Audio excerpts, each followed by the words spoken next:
শুভ সন্ধ্যা বন্ধুরা, আমার ইউটিউব পরিবারের সকল বন্ধুদের জানাই শুভ দীপাবলির অনেক অনেক শুভেচ্ছা, ভালোবাসা। আমার কাছ থেকে অনেক অনেক শুভেচ্ছা, ভালোবাসা, প্রণাম, নমস্কার, বড়দেরকে প্রণাম। তো এখন যাচ্ছি ঠাকুর দেখতে, ঘড়িতে সময় এখন 5টা 20। তো রেডি হয়ে গেছি। আর আগে আমরা এখন সোজা চলে যাব 73 মোড়।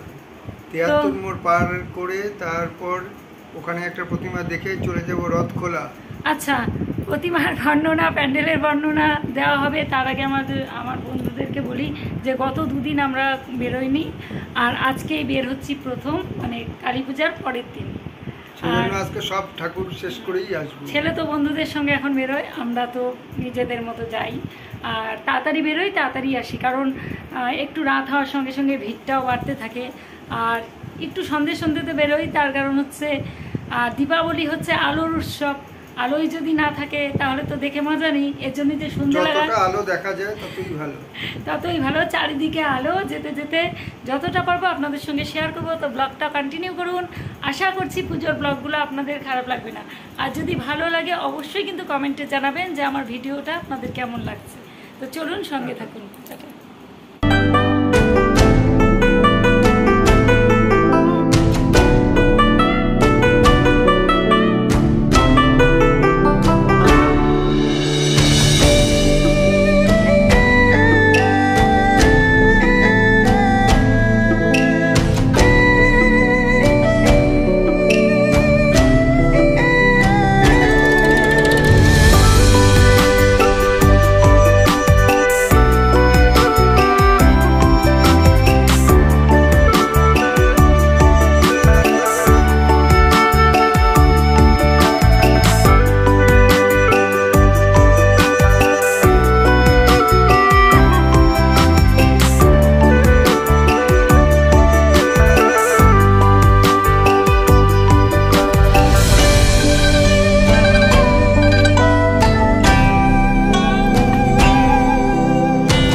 আঙ্কেল এখানে আছে, মানে ঘন্টায় 70,000 80,000 আমাদের এন্ট্রি গেট দিয়ে প্রবেশ করছে। এত রাশ আপনারা অনেকেই হয়তো আসতে পারেন, অনেকে হয়তো আমার আওয়াজ এই পর্যন্ত এন্ট্রি গেট থেকে আরপিএফ বাই রোডে এসে রেল লাইনে দাঁড়িয়ে ট্রেন পাস করেছে।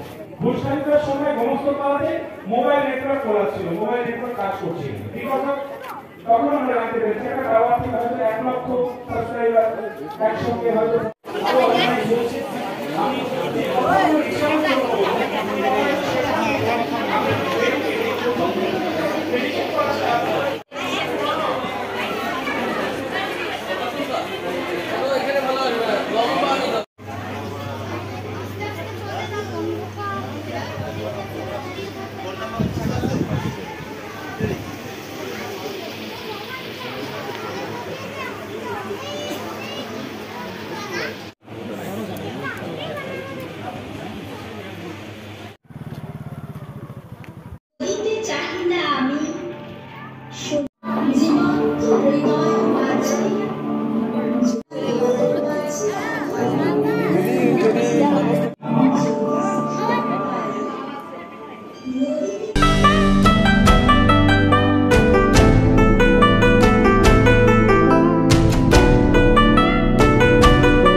বিবাহগীতি ও বেলেন, এই 4টা ব্যান্ড।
তো বন্ধুরা, আমাদের ঠাকুর দেখা আজ এখানেই কমপ্লিট হলো। দেখা হচ্ছে পরবর্তী ব্লগে।